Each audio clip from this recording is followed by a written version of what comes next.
नमस्कार साथियों, कैसे हैं आप सब। आशा करता हूं अच्छे होंगे और अपनी तैयारी में व्यस्त होंगे। साथियों, हमेशा की तरह आज भी एसएससी एमटीएस प्रीवियस ईयर्स के ओरिजिनल पेपर पर आधारित आज की क्लास है, आज का वीडियो है।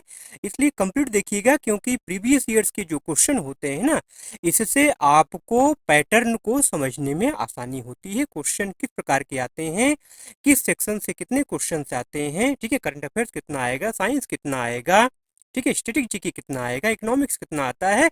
कहने का मतलब ये है कि कंप्लीट एक नॉलेज मिल जाता है अगर ध्यान से वीडियो को आप कंप्लीट देखिए। ठीक है, तो चलिए ज़्यादा समय न लेते हुए प्रीवियस ईयर्स का ओरिजिनल पेपर एक एक करके हम लोग क्वेश्चन को सॉल्व करते हैं। फर्स्ट क्वेश्चन की अगर बात की जाए तो पंडित शिव कुमार शर्मा का नाम किस वाद्य यंत्र से जुड़ा है, ये क्वेश्चन पूछा गया था। ठीक है, ये जो पेपर मैं करा रहा हूँ ये 2022 का पेपर है। ठीक है, इसको आप चेक कर सकते हैं। तो पंडित शिव कुमार शर्मा का जो संबंध है ये पूछा जा रहा है किस वाद्य यंत्र से है। तो बहुत आसान क्वेश्चन है, जिन भाइयों का इस शिफ्ट में एग्जाम लगा रहा होगा उनके लिए क्वेश्चन बहुत ही आसान रहा होगा। ठीक है, वैसे आज का वीडियो जो मैंने लिया है, जो पेपर मैंने लिया है, इसमें काफ़ी क्वेश्चन बहुत आसान है। ठीक है, वहाँ हाथ लग गया था तो मैंने कर दिया, लेकिन क्वेश्चन काफ़ी आसान है, देखिएंगे आप तो खुद समझ में आएगा आपको। ठीक है, तो पंडित शिव कुमार शर्मा का जो संबंध है वो है किससे, वो है संतूर से। ऑप्शन नंबर जो 3 है ये इसका राइट आंसर है। अब जरा अगर हम सितार की बात करें तो सितार से किसका संबंध है, तो जो सबसे प्रसिद्ध नाम आता है वो आता है पंडित रविशंकर का। किसका, पंडित रविशंकर। ठीक है, पंडित रविशंकर। ठीक, पंडित रविशंकर की बिटिया हैं अनुष्का शंकर। ठीक है, इसके अलावा निखिल बनर्जी, विलायत खां, ये कुछ ऐसे नाम हैं जिनका सितार से संबंध है। ठीक है, अगले ऑप्शन की अगर बात करूं नादस्वरम की, तो नादस्वरम से अगर बात की जाए तो तिरुवडीदुरई राजरत्नम। ठीक है, आप नाम ध्यान रखना है आपको, जो है तिरुवडूदुरई राजरत्नम। ठीक है, इसके अलावा जो है शेख चिल्ला मौलाना। ठीक है, और ढोलक की अगर बात की जाए तो गिरीश बिस्वा, ये नाम ध्यान रखना है आपको, ढोलक में जो है गिरीश बिस्वा। ठीक है, गिरीश बिस्वा, गिरीश बिस्वा, ये नाम आपको ध्यान में रखना है। ठीक है, वैसे ढोलक से क्वेश्चन कम पूछा जाता है, तबला से वो क्वेश्चन ज्यादा आता है। ठीक है, सितार है, तबला है, संतूर है, ठीक है, इन सब से क्वेश्चन ज्यादा पूछा जाता है। ठीक, क्वेश्चन नंबर 2 की अगर बात की जाए तो निम्नलिखित में से कौन सा पदार्थ पानी में अघुलनशील है। ध्यान रखिएगा, घुलनशील नहीं, अघुलनशील है। तो भैया दूध तो पानी में घुल जाता है ना। हाँ, पानी में दूध मिलाओ चाहे दूध में पानी मिलाओ, ये तो आप जानते ही हैं। हाँ, घुल जाता है। चीनी का इस्तेमाल डेली आप करते हैं, आराम से घुल जाता है। नमक डेली इस्तेमाल आप करें, आराम से घुल जाता है। लेकिन चाक पाउडर, चाक जो पाउडर जिसे लिखा जाता है बोर्ड पर, चाक पाउडर, ठीक है, इसको आप इस्तेमाल करके देखिए, पानी में डाल के देखिए, ठीक है, घुलेगा नहीं। ठीक है, कलर भले पानी का चेंज हो जाए लेकिन पूरी तरह से घुलता नहीं है। ठीक है, चलिए, तो ऑप्शन नंबर जो 4 है इसका राइट आंसर है। क्वेश्चन नंबर 3 की अगर बात की जाए तो भारत सरकार के किस विभाग ने अप्रैल 2022 में वन हेल्थ है प्रायोगिक परियोजना, मतलब पायलट प्रोजेक्ट शुरू किया। तो वन हेल्थ जो प्रायोगिक परियोजना है इसका जो शुरुआत किया था ये पशुपालन और डेयरी विभाग ने किया था। किसने, पशुपालन और डेयरी विभाग ने। ठीक है, अगला प्रश्न है, निम्नलिखित में से क्या कृत्रिम पारिस्थितिकी तंत्र का उदाहरण है। तो पहले हमें पारिस्थितिकी तंत्र को समझना पड़ेगा कि पारिस्थितिकी तंत्र होता क्या है। ठीक है, देखिए, पारिस्थितिकी तंत्र जो है ना एक प्राकृतिक इकाई है। क्या है, एक प्राकृतिक इकाई होती है। ध्यान रखिएगा, मेरे शब्दों पे ध्यान दीजिएगा कि पारिस्थितिकी तंत्र क्या होता है, एक प्राकृतिक इकाई होता है जिसमें एक क्षेत्र विशेष के सभी जीवधारी, पौधे, जानवर, ठीक है, अणु जीव मतलब जो छोटे छोटे जीव, ठीक है, माइक्रोस्कोपिक जीव जो होते हैं वो सब इसमें शामिल होते हैं और प्रकृति के अनुसार क्या करते हैं, अपने जीवन का निर्वाह करते हैं। उसमें शामिल होकर के उसके तंत्र के अनुसार क्या करते हैं, अपने जीवन का निर्वाह करते हैं। लेकिन जो यहाँ वर्ड आया है वो है कृत्रिम पारिस्थितिकी तंत्र। ठीक है, कृत्रिम पारिस्थितिकी तंत्र मतलब जो मनुष्य के द्वारा बनाया गया हो। देखिए, तालाब जो है ये प्राकृतिक होता है, झील प्राकृतिक होता है, जंगल प्राकृतिक होता है, लेकिन जो बगीचा है ना, बगीचा क्या है, ये कृत्रिम पारिस्थितिकी तंत्र है। तो बगीचा इसका राइट आंसर है। ठीक है, बगीचा हम खुद लगाते हैं, अपने हिसाब से पेड़ पौधे लगाते हैं, ठीक है, अपने हिसाब से उसमें जीवों को रहने देते हैं। ठीक है, लेकिन जो जैसे अब जंगल की बात करूँ, जंगल भी बगीचा, जंगल में भी पेड़ पौधे होते हैं ना, लेकिन जंगल में जो है कोई रुकावट नहीं होती है। ठीक है, इसमें हर प्रकार के जीव जंतु, झाड़ियां, पौधे सब कुछ होते हैं, लेकिन बगीचे में आप जो चाहेंगे वही होगा। कहने का मतलब ये क्या है, कृत्रिम पारिस्थितिकी तंत्र का उदाहरण है। क्वेश्चन नंबर 5 पे चलते हैं। 2011 की जनगणना के अनुसार भारत का लिंगानुपात लगभग क्या है? ठीक है, तो ये देखिए जनगणना पर क्वेश्चन निश्चित तौर पे आता है, तो इसको आपको ध्यान में रखना है। तो जो ऑप्शन नंबर 1 है ना, प्रति 1000 पुरुषों पर 940 महिलाएं, ये इसका राइट आंसर है। ठीक है, मतलब 940, 940। ये भी आपको ध्यान रखना है कि लिंगानुपात क्या होता है। लिंगानुपात का मतलब होता है 1000 पुरुषों पर महिलाओं की संख्या। तो भारत का लिंगानुपात कितना है? 940/1000, मतलब 1000 पुरुषों पर 940 महिलाएं। क्वेश्चन नंबर 6 की बात करते हैं। अप्रैल 2022 तक उपलब्ध जानकारी के अनुसार भारत की निम्नलिखित में से कौन सी ट्रेन सबसे तेज ट्रायल रन के अनुसार चलती है? देखिए भारत की जो सबसे तेज ट्रेन है चलने वाली ना, उसको कहते हैं वंदे भारत एक्सप्रेस ट्रेन। इसको ट्रेन 18 कहा जाता है। ट्रेन 18 क्यों कहते हैं भैया इसको? क्योंकि इसकी जो मैक्सिमम स्पीड है ना, वो 180 किलोमीटर पर आवर तक जा सकती है। ठीक है, 180 किलोमीटर पर आवर की स्पीड से ये चल सकती है। ठीक है, लेकिन अभी तक मैक्सिमम स्पीड जो भारत में चल रही है वो अंडर 100 किलोमीटर चल रही है। ठीक है, अच्छा एक बात और यहाँ पे ध्यान रखिए, वंदे भारत एक्सप्रेस की शुरुआत कब हुई? तो 2018 में, 2018 में इसकी शुरुआत हुई। अच्छा एक चीज और पूछा जा सकता है आपका कि वंदे भारत ट्रेन का विकास किसने किया? तो ध्यान रखिएगा, आरडीएसओ। आरडीएसओ क्या है भैया? आरडीएसओ का मतलब होता है भारतीय रेलवे अनुसंधान डिजाइन और मानक संगठन। आरडीएसओ ने ही वंदे भारत एक्सप्रेस ट्रेन की क्या किया? डिजाइन किया है, विकास किया है। ठीक, ठीक है, चलिए क्वेश्चन नंबर 7 देख लेते हैं। सरकार द्वारा डैश से लड़ने के लिए अंत्योदय अन्न योजना AAY की शुरुआत की गई। कितना आसान क्वेश्चन है। अंत्योदय अन्न योजना है तो जाहिर सी बात किससे लड़ने के लिए शुरुआत किया गया? गरीबी से लड़ने के लिए। ठीक है, तो सरकार ने अंत्योदय अन्न योजना की शुरुआत किससे शुरू की लड़ने के लिए? गरीबी से, मतलब गरीबी इसका राइट आंसर है। अच्छा अब यहाँ पे जो मेन बात आती है ध्यान देने की, कि अंत्योदय अन्न योजना जो है ये लागू कब किया गया, ये पूछा जाता है आपसे। तो 2000 ध्यान रखना है, सन 2000 में इसको लागू किया गया। एक क्वेश्चन यहाँ पे और बनता है कि सबसे पहले कहाँ, क्या पूरे भारत में लागू हुआ था या विशेष किसी जगह पहले लागू किया गया था? नहीं नहीं, पूरे भारत में ये नहीं लागू हुआ था। सबसे पहले कहाँ लागू हुआ था मेरे भाई? सबसे पहले ये राजस्थान में लागू हुआ था। ठीक है, ये आपको ध्यान में रखना है। ठीक, क्वेश्चन नंबर 8 की अगर बात करें, निम्नलिखित में से किस व्यक्तित्व जिसे स्नेह भरे उपनाम नाइटिंगेल ऑफ इंडिया, भारत की स्वर कोकिला के रूप में जाना जाता है, का फरवरी 2022 में निधन हो गया? तो इसका जो राइट आंसर है वो है लता मंगेशकर। देखिए मैंने शुरू में बताया था आपने कि मैं 2022 का आपको पेपर करा रहा हूँ। ठीक है, तो ये 2022 के लिहाज से क्या है, ये करंट अफेयर्स है। ठीक है, लेकिन हमारे लिए क्या है, ये हिस्ट्रिक जीके है, क्वेश्चन है, इसको ध्यान रखना है हमें। तो लता मंगेशकर निधन कब हुआ? 2022 में हुआ। अब महत्वपूर्ण बात जो यहाँ से पूछी जाती है कि लता मंगेशकर को भारत रत्न, भारत रत्न कब मिला था? तो ये ध्यान रखना आपको, 2001 में प्रदान किया गया था। ठीक है। अच्छा 2001 में किसी एक हस्ती को और भारत रत्न प्रदान किया गया था, मतलब 2001 में दो लोगों को भारत रत्न प्रदान किया गया था। ठीक है, दोनों ही कला से संबंधित हस्तियां हैं। ठीक है, तो लता मंगेशकर तो मैंने बता दिया, एक हस्ती और कौन है वो आपको कमेंट करके बताना है, ये आपका होमवर्क है। अगला क्वेश्चन है कि भारत के किस बौद्ध स्थल पर गौतम बुद्ध ने सबसे पहले धर्म का प्रचार किया था? तो भैया जगह है सारनाथ। सारनाथ कहाँ है? वाराणसी में है, वाराणसी, ध्यान रखना है, वाराणसी। ठीक है, प्रधानमंत्री श्री नरेंद्र मोदी का संसदीय क्षेत्र। ठीक है, तो सारनाथ में सबसे पहले जो है अपने उन 5 शिष्यों को, जो कि उनको कहाँ, बोध गया में छोड़ करके चले आए थे वो। ठीक है, क्यों? क्योंकि वहां खीर ग्रहण करते उन्होंने देखा था ना, तो छोड़ के चले आए थे। तो उनसे उनसे उनकी मुलाकात कहाँ हुई? सारनाथ वाराणसी में हुई थी। यही उन्होंने बताया कि मैंने क्या, वो तत्व, वो चीज प्राप्त कर लिया है जिसकी खोज में मैं निकला था। ठीक है, कहने का मतलब ये है सबसे पहला उन्होंने अपना जो उपदेश दिया, धर्म का प्रचार किया, वो कहाँ किया? सारनाथ में किया। ठीक है, अब बात आती है बोध गया की। बोध गया क्या है? तो बोध गया वो स्थान है जहां पर क्या हुआ था, महात्मा बुद्ध को ज्ञान प्राप्ति हुई थी। ठीक है, महात्मा बुद्ध को ज्ञान प्राप्ति हुई थी। ये चीज आपको ध्यान में रखना है, ठीक है।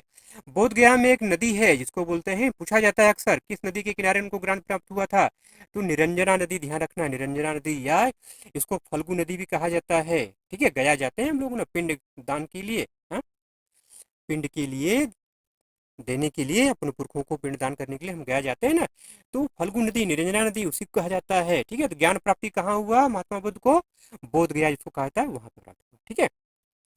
अब बात है दूसरा नंबर जो ऑप्शन है बराबर गुफाएं। बराबर गुफाएं कहाँ हैं? बराबर गुफाएं भी बोध गया से लगभग 24-25 किलोमीटर की दूरी पर है जो है, और बराबर गुफाओं का जो संबंध है ना, ये मौर्य काल से है, ध्यान रखिएगा, ठीक है। किस काल से है? मौर्य काल से है। वैसे बराबर गुफाओं में भी अशोक के शिलालेख पाए गए हैं। अशोक का संबंध आप जानते ही हैं, बौद्ध धर्म से है, ठीक है।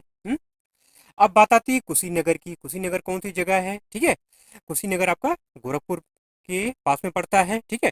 कुशीनगर वो जगह है जहां पर महात्मा बुद्ध को क्या, महापरिनिर्वाण प्राप्त हुआ था। ये चीजें आपको ध्यान में रखनी है, क्वेश्चन यहाँ से बनते हैं, ठीक है। इसके अलावा आपको कपिल वस्तु ध्यान रखना है। महात्मा बुद्ध का संबंध किस वंश से था वो आपको ध्यान में रखना है, ठीक है। महात्मा बुद्ध के क्वेश्चन निश्चित और बनते हैं, तो सारी चीजें, सारे फैक्ट आपको ध्यान में रखने हैं। क्वेश्चन नंबर 10 की अगर बात करूं, तो बेकिंग सोडा का रासायनिक सूत्र क्या है? तो बेकिंग सोडा का रासायनिक सूत्र है NaHCO3। NaHCO3 क्या है? इसका राइट आंसर है, ठीक है। NaHCO3 ये बेकिंग सोडा का रासायनिक सूत्र है, ठीक है। अब बात आती है CSO4 की। CSO4 क्या है? कि CSO4 को बोलते हैं कैल्शियम सल्फेट। क्या बोलते हैं भैया? Calcium sulphate, CalCium, calcium sulphate, ठीक है। ये आपको ध्यान में रखना है, कैल्शियम सल्फेट, ठीक है। NH4Cl, NH4Cl को क्या बोलते हैं? इसको बोलते हैं अमोनियम, क्या, अमोनियम क्लोराइड, CHALORIDE, ठीक है, अमोनियम क्लोराइड। Na2CO3 को क्या बोलते हैं भैया? Na2CO3 को बोला जाता है, क्या महत्वपूर्ण है, वॉशिंग सोडा, वॉशिंग सोडा, जिसको आप धावन सोडा बोलते हैं, वॉशिंग सोडा, ठीक है। वॉशिंग सोडा जिसको आप हिंदी में क्या बोलते हैं, धावन सोडा बोला जाता है, ठीक है। अच्छा, अब यहाँ पे एक होमवर्क आपको दे देता हूँ, ठीक है। आपने अभी मैंने बताया ना, यहाँ ऑप्शन नंबर जो 2 था, CSO क्या बोलते हैं, कैल्शियम सल्फेट हो जाता है। अब मैं यहाँ पे एक फार्मूला बना रहा हूँ आपके लिए, CaSO4, कॉपी नोट कर लीजिए इसको, CaSO4 इंटू 2H2O। एग्जाम में बार बार ये पूछा जाता है, CaSO4 इंटू 2H2O। अब आपको कमेंट करके ये बताना है कि CaSO4 इंटू 2H2 क्या कहते हैं। बहुत महत्वपूर्ण क्वेश्चन है मेरे भाई। ये NaCO3 हो, चाहे CaSO4 इंटू 2H2O हो, या Na2CO3 हो, ये क्वेश्चन निश्चित तौर पे एग्जाम में आते हैं, ठीक है। तो CaSO4 इंटू 2H2O क्या कहते हैं, ये आपको कमेंट करके बताना है। वीडियो आप कितने ध्यान से देख रहे हैं, कितनी चीजें आप कॉपी पर नोट कर रहे हैं, ठीक है। अब ये आपके बताने के ऊपर निर्भर करेगा कि आप एग्जाम क्लियर कर पाओगे कि नहीं कर पाओगे, ठीक है। चलिए क्वेश्चन नंबर 11 की बात करते हैं। भारतीय अर्थव्यवस्था में वित्तीय वर्ष डैश तक चलता है? तो देखिए, जो भारतीय अर्थव्यवस्था है वो 1 अप्रैल से 31 मार्च तक चलती है। कब से कब तक? 1 अप्रैल से 31 मार्च, ये आपको ध्यान रखना है। मेरे ख्याल से तो आपको पता ही होगा, आसान क्वेश्चन है। क्वेश्चन नंबर 12 है, सैम आग्नेय चट्टान के उदाहरण की चर्चा करता है, या निम्नलिखित में से कौन हो सकता है? देखिए, आग्नेय चट्टान, आग्नेय चट्टान जो होते हैं इनका जो उदाहरण है, कुछ उदाहरण और को बता देता हूँ आपको। ग्रेनाइट है, ठीक है, ग्रेनाइट पत्थर जिसको आप बोलते हैं, ठीक है, ग्रेनाइट है। गैब्रो है, गैब्रो ध्यान रखिएगा, गैब्रो, ठीक है। गैब्रो के अलावा आपका बेसाल्ट है, ठीक है, कौन सा? बेसाल्ट, ठीक है, बेसाल्ट, ठीक।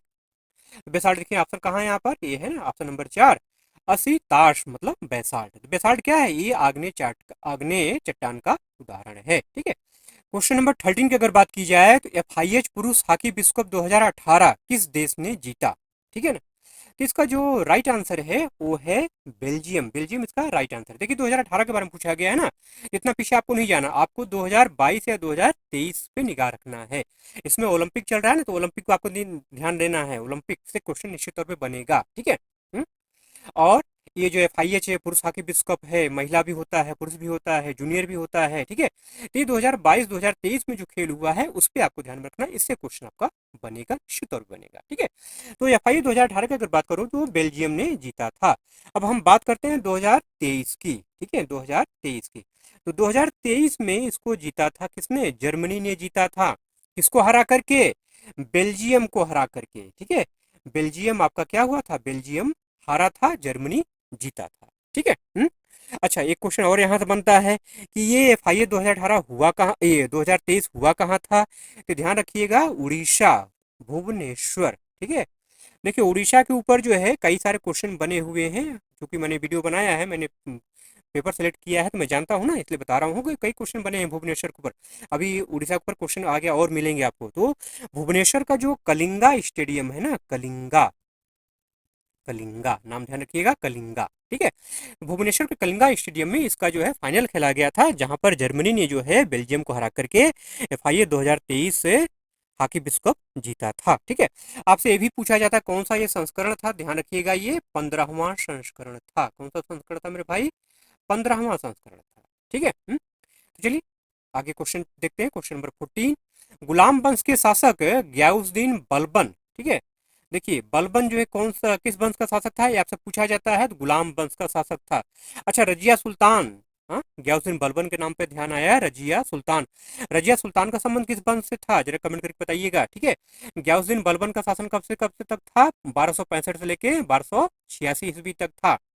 डैश ने उपाधि धारण की, कौन सी उपाधि गयासुद्दीन बलबन ने धारण की थी, ये आपको बताना है। तो जिल ए इलाही, जिल ए इलाही का मतलब होता है भगवान की छाया, ठीक है, जिल ए इलाही। जहां पना मतलब विश्व का रक्षक, जहां पना की उपाधि किसने धारण की थी, आपको ध्यान रखना है, ठीक है, जहां पना, ठीक है। किसको कहते हैं? अकबर को कहते हैं क्या? हाँ, किसको कहते हैं, जरा कमेंट करके बताइएगा, ठीक है। जिले इलाही मतलब भगवान की छाया, किसने धारण किया था? एक गयासुद्दीन बलबन ने, जो कि गुलाम वंश का शासक था, ठीक है। क्वेश्चन नंबर 15 देख लेते हैं। व्यपगत के सिद्धांत का प्रतिपादन निम्नलिखित में से किसके द्वारा किया गया? थोड़ा सा व्यपगत का जो सिद्धांत है ना, इसको थोड़ा समझ लेते हैं पहले, तब आगे बात करते हैं, ठीक है। देखिए, व्यपगत का सिद्धांत अगर शुद्ध हिंदी में अगर बात करूँ ना, ठीक है, आम बोलचाल की भाषा में, तो ये अंग्रेज जो थे ना, बड़े दुष्ट थे। क्या थे? बहुत ही दुष्ट थे, बहुत ही नंबर एक के कमीने इंसान थे ये लोग, ठीक है। इतने गंदे वर्डों का मैं इस्तेमाल नहीं करना चाहता, लेकिन क्या करूं। नाम देख रहे हैं क्या रखा अपना इन लोगों ने? Lord Cornwallis, Lord Mountbatten, Lord मतलब लॉर्ड, भगवान बन गए ये लोग भगवान है। शासन हुआ तो जो मन चाहे सो कर लो, अपने मन का काम कर लो, ठीक है। लाड लगा लिए, जिंदगी भर हम लोग लाड लाड करते रहते हैं, ठीक है। तो लाड कभी लगा के बोलिए ही मत इनके नाम के आगे, सीधा कॉर्नवालिस बोलिए, माउंटबेटन बोलिए, डलहौजी बोलिए, कनिंग बोलिए, ठीक है। लाड क्यों बोलते हैं हम लोग, ठीक है। हाँ, तो व्यपगत का सिद्धांत मतलब क्या है? ये हड़प नीति, शुद्ध अगर भाषा में बात की जाए तो हड़प नीति, ठीक है। क्या था ये, इसका मतलब ये क्या था? हड़प नीति क्या थी इसकी? ये अगर किसी संपत्ति का पैतृक वारिस नहीं होता था ना, किसी राज्य का किसी संपत्ति का पैतृक वारिस अगर नहीं होता था, अंग्रेजों की निगाह अगर उस पर पड़ गई, तो अंग्रेज क्या करते थे? इसी का बहाना बना के कि किसका कोई पैतृक वारिस है नहीं, गोद लिया हुआ चलेगा नहीं, तो संपत्ति मेरी हो गई, ये संपत्ति क्या हो गई? मेरी हो गई। ये करके इन्होंने क्या किया? बहुत सारा कब्जा किया इन्होंने जो है, ठीक है। तो अब बात आती है कि किसके द्वारा ये किया गया था, तो ये लॉर्ड डलहौजी, ये जो डलहौजी है ना, ये डलहौजी के द्वारा ये हड़प नीति या व्यक्तिगत या डॉक्ट्राइन ऑफ लाइफ सिद्धांत जो है, ये इसके द्वारा जो है प्रतिपादित किया गया था, ठीक है। और इस सिद्धांत के द्वारा इसने क्या किया? पूरी तबाही मचाई, ठीक है। बहुत ही दुष्ट इंसान थे ये लोग, हाँ। मतलब इन केन प्रकारण कैसे कब्जा किया जाए, ये इनका पूरा उद्देश्य था, ठीक। क्वेश्चन नंबर 16, 1846 में ब्रिटिश साम्राज्य और डैश के बीच लाहौर की संधि पर हस्ताक्षर किए गए थे, ठीक है। अब ये क्वेश्चन पे ध्यान दीजिए, तो बताता हूँ इसके बारे में क्या हुआ था यहाँ पे जो है, ठीक है। देखिए, जो 1846 में ब्रिटिश साम्राज्य मतलब ये लाहौर जो संधि हुई थी, लाहौर संधि जो है महाराजा दलीप सिंह और ब्रिटिश साम्राज्य के बीच में जो है, ये 9 मार्च, कब हुआ था मेरे भाई? 9 मार्च 1846, 9 मार्च 1846 को ये हुआ था। सिख आंग्ल जो युद्ध हुआ था ना, उसमें पराजय के बाद ये संधि हुई थी। इस संधि में हुआ क्या था? इस संधि में मजबूरन सिखों को जो है कश्मीर और हजारा, ठीक है, और जालंधर दोआब, ये अंग्रेजों को सौंप देना पड़ा। मतलब बहुत ही उपजाऊ कृषि भूमि थी, ठीक है। ये पूरा क्या करना पड़ा, इनको सौंप देना पड़ा, क्योंकि महाराज दलीप सिंह की उम्र उसमें बहुत कम थी। ठीक है। तो इन के इन प्रकारण कोई न कोई बहाना लेके क्या करते थे, लोग हड़प लेते थे। ठीक। क्वेश्चन नंबर 17 की अगर बात की जाए, निम्नलिखित में से कौन सी भारतीय रेगिस्तान की एकमात्र बड़ी नदी है। भारतीय रेगिस्तान की बड़ी नदी की बात की जाए तो उसको बोलते हैं लूनी नदी। लूनी नदी भैया जो है ये राजस्थान और गुजरात में बहती है। रेगिस्तान नाम आया ना, तो मतलब ये राजस्थान, ध्यान रखिएगा, पूछा जाए कि लूनी नदी कहाँ बहती है, तो राजस्थान प्लस गुजरात से होके जो है लूनी नदी बहती है। एक चीज और ध्यान रखना है कि लूनी नदी का जो पुराना नाम है ना, उसको बोलते हैं क्या, लवणवती। लवणवती, ठीक है, लवणवती नदी इसको बोला जाता है, लूनी नदी को। ठीक है, ध्यान रखना को, इसका पुराना नाम है लवणवती। ठीक। क्वेश्चन नंबर 18 की बात की जाए तो भारत का निम्नलिखित में से कौन सा राज्य वर्ष 2023 के पुरुष हॉकी विश्व कप की मेजबानी करेगा। ध्यान दीजिए, पीछे मैंने बताया था भी आपको, बताया था ना, पुरुष हॉकी विश्व कप 2023 की मेजबानी करेगा। चूंकि 22 का पेपर है तो 2023 आपका करंट अफेयर्स हो गया। ठीक है। तो ये पीछे मैंने आपको बता चुका है कहाँ हुआ ये, भुवनेश्वर में हुआ मेरे भाई, बताया ना अभी आपको मैंने, भुवनेश्वर में हुआ ये। ठीक है। भुवनेश्वर के किस स्टेडियम में हुआ था, कलिंगा स्टेडियम में हुआ था। कौन जीता था, जर्मनी जीता था। कौन हारा था, बेल्जियम हारा था। पूरा मैंने बताया ना, तो इसका आंसर क्या हो गया, उड़ीसा इसका राइट आंसर हो गया। ठीक। क्वेश्चन नंबर 19 की अगर बात की जाए तो मोदी गवर्नमेंट न्यूसर्स ऑफ कम्युनिज्म पुस्तक के लेखक का नाम बताना है आपको। देखिए इसका जो राइट आंसर है वो है सीताराम येचुरी।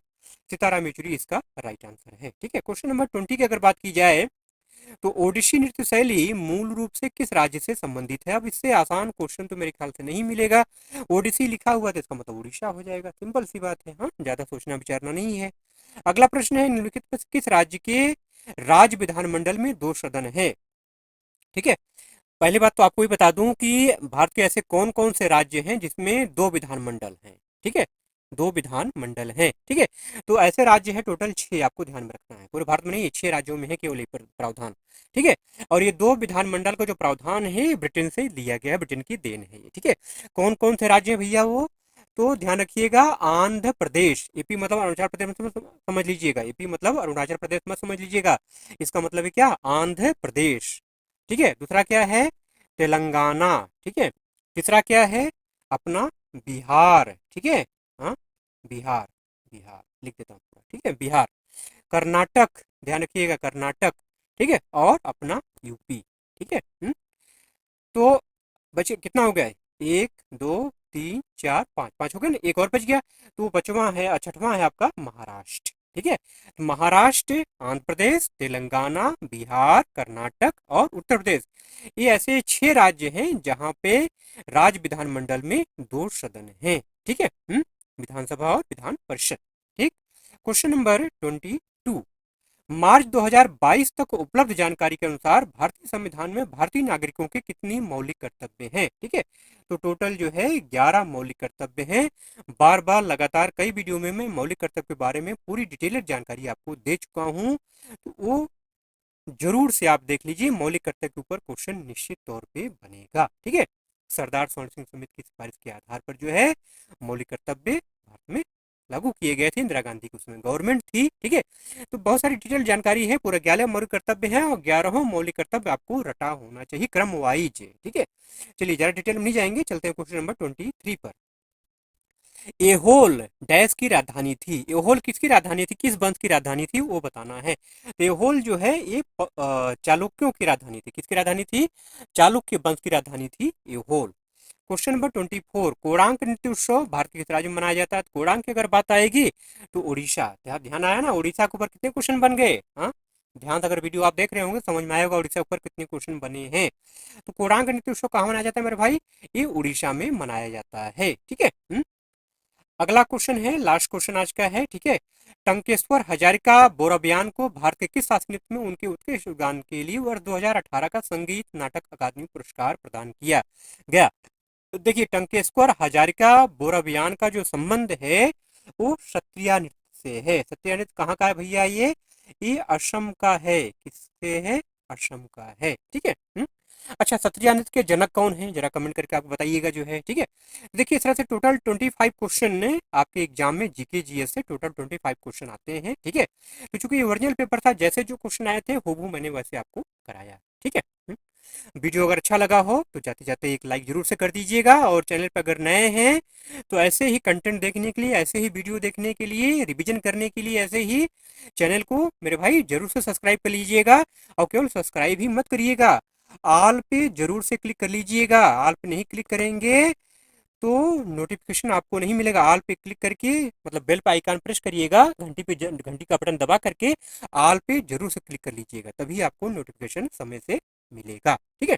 चलिए, पूरा वीडियो आपने देखा, इसके लिए आपका बहुत बहुत बहुत धन्यवाद। मिलते हैं अगली वीडियो में ऐसे ही कंटेंट के साथ, तब तक के लिए जय हिंद।